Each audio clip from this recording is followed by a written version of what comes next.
Madam Secretary, how many United States military veterans have you deported? Sir, we have not deported U.S. citizens or military veterans. I don't believe you served in the military. I haven't either, but I think you and I can agree that as Americans, we owe everything to those who have served our country in uniform, particularly those who have served in combat. Do you agree with that? Sir, I believe that people that are in this United States that are citizens have legal status here. Those Madam that don't Secretary, should we not are be joined here. on Zoom by a gentleman named Se-Jun Park. He is a United States Army combat veteran who was shot twice while serving our country in Panama in 1989.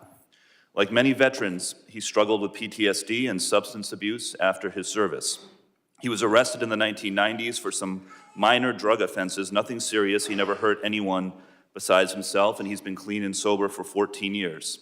He is a combat veteran, a Purple Heart recipient. He has sacrificed more for this country than most people ever have. Earlier this year, you deported him to Korea, a country he hasn't lived in since he was 7 years old. Will you join me in thanking Mr. Park for his service to our country? Sir, I'm grateful for every single person that has served our country and follows our And laws. can you please and tell knows Mr. that our Park laws why are you important deported and him? every one of them needs to be enforced. But you understand that many veterans struggle with PTSD, many veterans struggle with substance abuse challenges. This man took 2 bullets for our country. You have broad authority, by the way, as Secretary, to issue humanitarian parole, to do deferred action.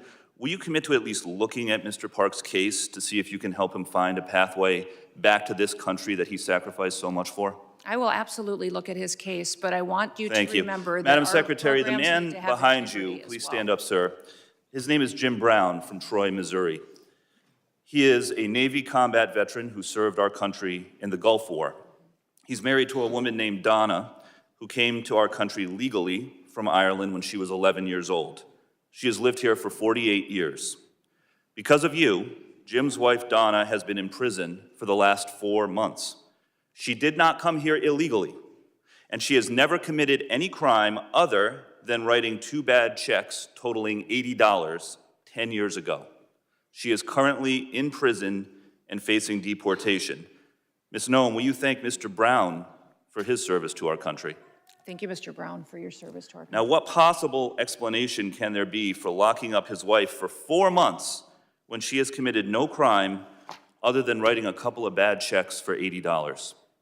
Sir, it is not my prerogative, my latitude, or my job to pick and choose which laws in this country get enforced. You have and broad which ones discretion don't. as the Secretary. We need to follow You can issue the law parole, you and can do all enforce kinds of the things, laws. but you're choosing not to. Will you commit, again, to just reviewing Donna's case and reuniting this combat veteran with his beloved wife, who also loves this country? I will review the case. Now, Madam Secretary, you've already heard the story of Lance Corporal Alejandro Barranco, the United States Marine veteran who is behind you, who also has 2 brothers who are United States Marines. Will you thank Lance Corporal Barranco for his service? Thank you for your service. His father, Narcisco Barranco, is a landscaper in California who has lived peacefully in our country for 30 years and has no criminal record. Last spring, while he was mowing the lawn at an IHOP, ICE agents tackled him in the street and imprisoned him for weeks.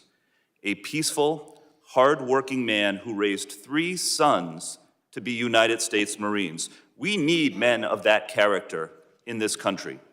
Again, as Secretary, you have broad discretion. Will you consider Lance Corporal Barranco's father for parole in place to stay in our country, owing to the fact that he has contributed to our country by raising 3 United States Marines? This is an opportunity to remind everybody that every person that's in this country illegally has an opportunity to voluntarily go home and come back the right way. He raised 3 United States and we will Marines. Facilitate that. He has been living here peacefully, doing his job for 30 years. You have discretion. You are choosing not to use it. Madam Secretary, you promised America that you would go after the worst of the worst. But these people are not the worst of the worst. A Purple Heart recipient, a military spouse, the father of 3 Marines. And it's not just veterans and military families. You are locking up and deporting children with cancer, mothers with babies in the NICU, United States citizens. There are many problems with your leadership, but the biggest problem is this.